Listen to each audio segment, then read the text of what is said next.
자, 첫 번째 내용으로는 애플과 관련해서 한번 얘기를 나눠보도록 하겠습니다. 애플의 인공지능 서비스죠. 애플 인텔리전스 기능이 이제 본격적으로 시행이 됩니다. 애플 인텔리전스를 포함한 새로운 버전의 모바일 운영체제가 배포가 됐다라는 소식이 전해졌는데요. 한국어 지원은 내년 4월 이후에 될 예정이라고 합니다. 일단 아이폰 사용자들의 상당수가 이 통화 녹음 기능을 원했었는데 이런 기능도 좀 가능해진다고 하고 지난번에 감산 소식이 있었기 때문에 조금 관련주들에는 악재로 작용할 수 있었는데 이번에 이 호재는 조금 긍정적인 영향을 줄 거라고 볼 수 있을까요? 긍정적인 영향은 끼칠 수 있다라고 생각이 들고 있는데 제일 안 좋았던 거는 뭐냐면 감산 이슈가 제일 컸다라고 보고 있어요.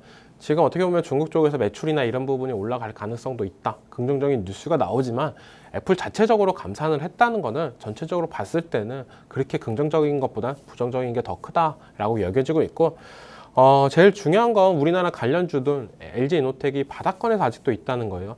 애플 인텔리전스 나와서 어떻게 보면 기대나 이런 부분이 생길 수도 있었다라고 생각을 하실 수도 있겠지만 어떻게 보면 일전에 어떻게 보면 다 공개가 됐던 내용이 조금 딜레이가 되면서 이번에 공개가 됐던 부분이고 적용이나 이런 부분이 조금 더 시간이 걸리는 부분 이런 부분이 전체적으로 봤을 때는 그렇게 크게 호재로 작용할 건 아니다.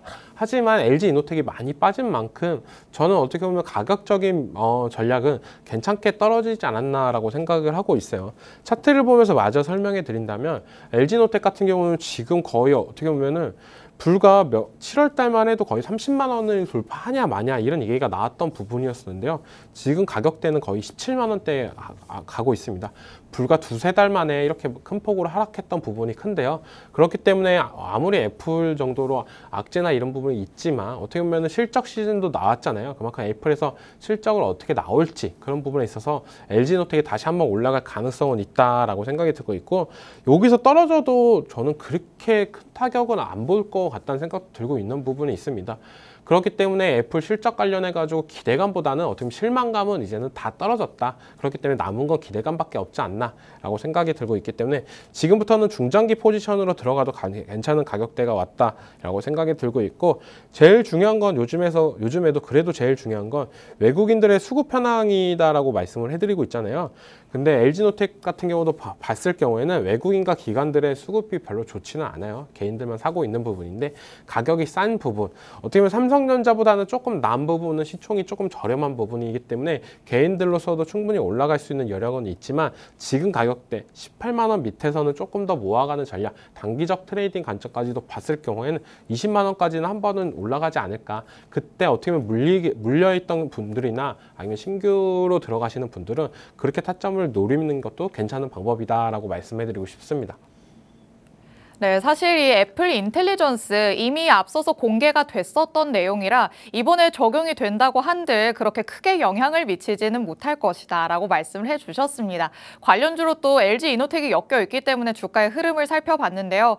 이미 애플에게는 실망감이 다 나왔다고도 말씀을 하십니다. 실망감이 다 지나갔다면 이제 기대감이 다시 불러일으켜질 수 있는 시기라고도 볼 수 있겠죠. 관련해서 추가적으로 올라갈 가능성이 있다는 거는 체크를 해보실 필요가 있어 보입니다. 하지만 멘토님 저희가 항상 애플과 관련해서는 당연스럽게 LG이노텍을 살펴보잖아요. 계속해서 이렇게 애플 관련주로 지켜봐야 될지 아니면 이 애플 인텔리전스와 관련해서 소프트웨어 AI 쪽으로 조금 돌려보는 게 나을지 그것도 궁금하거든요. AI 쪽은 약간 테마성으로 움직이는 부분이 있기 때문에 LG이노텍의 흐름이나 이런 부분을 먼저 체크해 본 다음에 그 다음에 AI 쪽을 보시는 것도 괜찮다라고 말씀해드리고 싶고 아직 한글화 버전이나 이런 부분 시간이 좀 걸리는 부분이 있기 때문에 우리나라까지 올라고 한다면 어느 정도 시간은 좀 걸릴 것 같다라고 생각이 들고 있어요. 소프트웨어 쪽은. 그렇기 때문에 지금 하드웨어 쪽으로만 좀 집중적으로 보자라고 말씀해드리고 싶습니다. 네, 말씀드렸던 것처럼 한국어 버전으로 출시가 되려면 일단 내년까지는 기다려야 하는 상황입니다. 이렇게 적용되기까지 시간이 어느 정도 남아있기 때문에 조금 AI 소프트웨어 관련 쪽으로 가기보다는 차라리 하드웨어 쪽 애플 관련주에 집중해보자라는 의견 주셨으니까요. 여러분이 참고해 보시기 바랍니다. 자, 두 번째 이슈로 넘어가 보도록 하겠습니다. 이번에는 트럼프 관련해서 또 얘기를 나눠봐야 될 것 같습니다. 이제 미국 대선이 일주일 앞으로 다가온 상황이죠. 뉴욕 증시에서는 트럼프 트레이드 현상이 확산되고 있는 모습입니다. 트럼프 전 대통령의 지지율이 경합주 내에서 우위를 보인다, 이런 소식들이 계속해서 전해져 오고 있죠. 간밤에는 트럼프 미디어의 주가가 20% 넘게 오르기도 했습니다. 대선 직전까지도 워낙 접전이 예상되는 터라 한쪽으로 안 쏠리는 게 좋다, 이런 의견이 보통으로는 나왔었는데 트럼프 트레이드가 생각보다 조금 거세다라는 생각이 들기도 하거든요. 좀 단기로라도 트럼프 관련주로 접근을 해보는 게 좋을까요? 단기적으로 접근을 하시려고 하면은 저는 어떻게 보면은 비트코인 쪽 관련주들이 괜찮지 않을까라고 생각이 들고 있어요. 비트코인 관련해가지고 어떻게 보면 4개월 만에 7만 달러를 다시 돌파했던 부분도 있고, 트럼프가 워낙 가상화폐 관련해가지고 긍정적으로 얘기를 했는 부분, 이런 부분이 좀 더 긍정적으로 볼 수가 있다라고 생각이 들고 있습니다.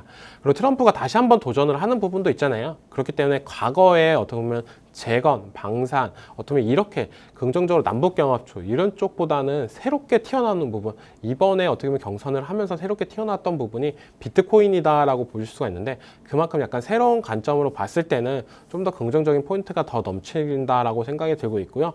어떻게 보면 방산이나 남북경합주, 남북경합주는 특히 테마성으로만 봐줄 수 있으면 좋겠다라고 생각이 들고 있는데, 방산 쪽은 저는 어떻게 보면 트럼프가 되던 해리스가 되던 계속적으로 꾸준하게 끌고 가도 괜찮지 않을까.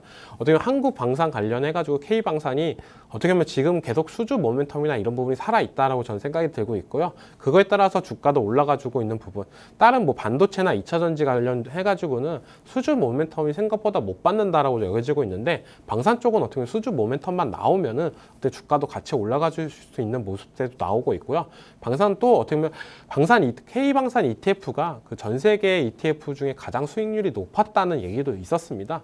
그만큼 어떻게 보면은 전 세계적으로도 K방산의 어떻게 보면 유력이나 이런 부분을 더욱더 관심 있게 봐주시고 그런 부분이 있고, 어떻게 보면 이게 또 미국 증시에까지도 상장하는 모멘텀까지도 아직도 살아있는 만큼 저는 방산 같은 경우에는 중장기 투자로 괜찮다. 하지만 단기적으로 볼 거면은 차라리 비트코인 관련주를 대응했으면 좋겠다라고 말씀해드리겠습니다.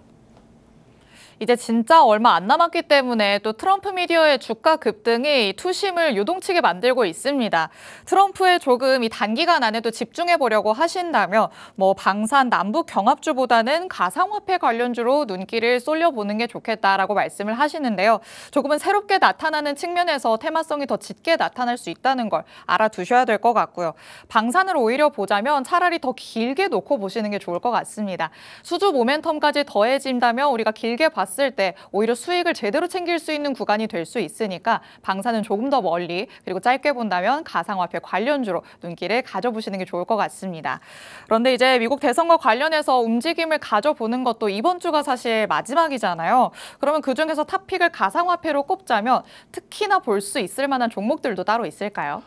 가상화폐 관련해가지고 대장주는 우리기술 투자라고 말씀을 해드리고 싶어요. 그만큼 비트코인 시세나 이런 부분에서 제일 반영이 제일 빠르다라고 생각이 들고 있는데요. 차트상으로도 우리 기술 투자를 보면은 지금 자리가 되게 중요했던 자리다라고 생각이 되고 있는데, 오늘 장에 14%가 넘는 상승세가 나와주면서 이제는 매물대 구간을 돌파해주는 모습세가 나오고 있습니다. 이 흐름까지도 종가까지도 계속적으로 유지해준다라고 하면은 다시 한번 이번 연도 고점이 12,000원 부근까지도 충분히 올라갈 수 있다라고 여겨지고 있기 때문에 지금은 비트코인 쪽으로 어떻게 보면은 좀 더 긍정적으로 바라볼 수 있는 포인트가 많다. 지금 전체적으로 미증시도 많이 올랐기 때문에 약간의 부담스러운 이런 부분이 충분히 있다라고 생각이 들고 있어요.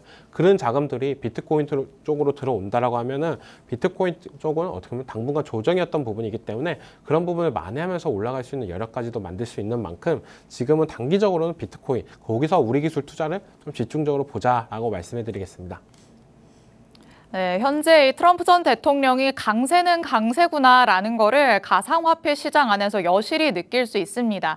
비트코인의 가격이 4개월여 만에 7만 달러를 넘어서면서 확실하게 조금 상승세를 이어가는 모습이 나타나고 있는데요. 이와 관련해서 증시에서 관련주를 찾아보자면 우리기술 투자를 대표적으로 꼽아볼 수 있겠습니다.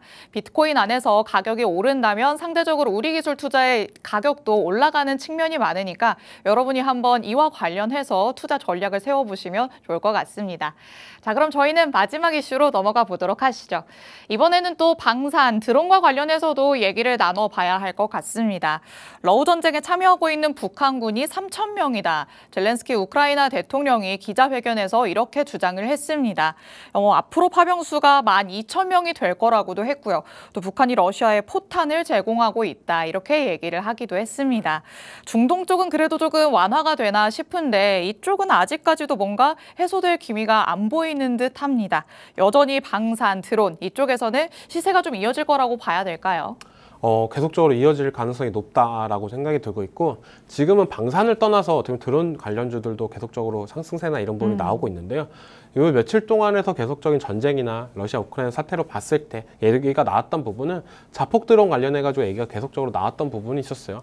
이런 부분이 어떻게 보면 자폭 드론이 올 경우에 이거를 방어할 수 있는 수단이나 이런 부분이 별로 없기 때문에 더욱더 부각이 된다라고 생각이 들고 있고, 인명피해나 이런 부분은 더 어이없게 약간 전쟁이 더욱더 지속이 될 가능성도 있습니다. 이런 걸 못 막을 경우에. 왜냐면은 어떻게 보면 인명피해나 이런 부분이 나올 경우에는 조금 어떻게 보면 전쟁도 좀 쉬어가는 부분도 생길 수 있겠지만, 드론 같은 경우에 계속적으로 소모되는 부분, 개발만 하고 생산만 되면은 소모되는 부분이 있기 때문에 전쟁은 더욱더 길어질 수 있는 부분도 있다라고 생각이 들고 있고, 좀 끝난다 생각을 한다라고 하면은 계속적으로 이렇게 어떻게 보면 계속적으로 늘어나고 있고, 러시아 우크라이나 사태 같은 경우는 제가 봤을 때는 어떻게 만약에 트럼프가 될 경우에는 전쟁이 끝날 가능성도 있다라고 생각이 들고 있어요.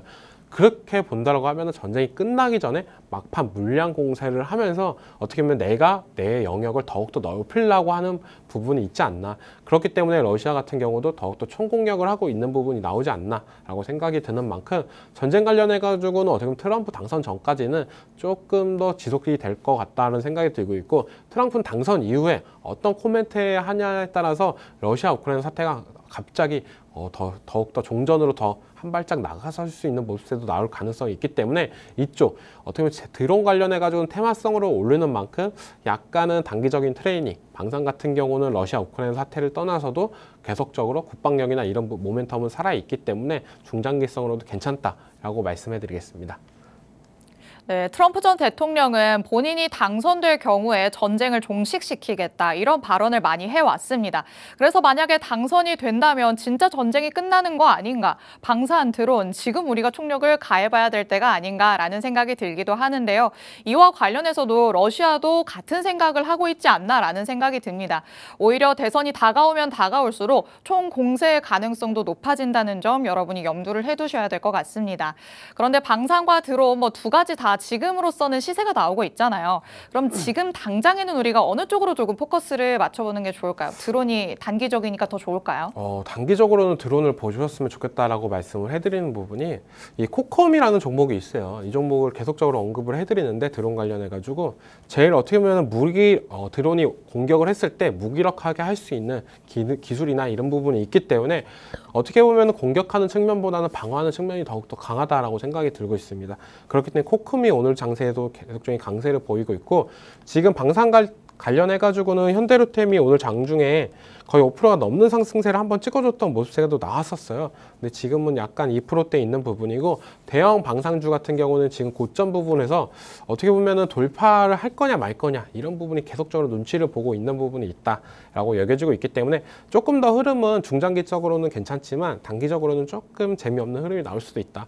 만약에 이 돌파 시그널이 나온다라고 하면은, 고점 돌파 시그널이 나온다라고 하면 그때 따라 들어가도 충분히 괜찮다라고 말씀을 해드리고 싶고, 그 다음에 중소형 방산주 제일 대장은 한일단조라고 여겨지고 있는데요.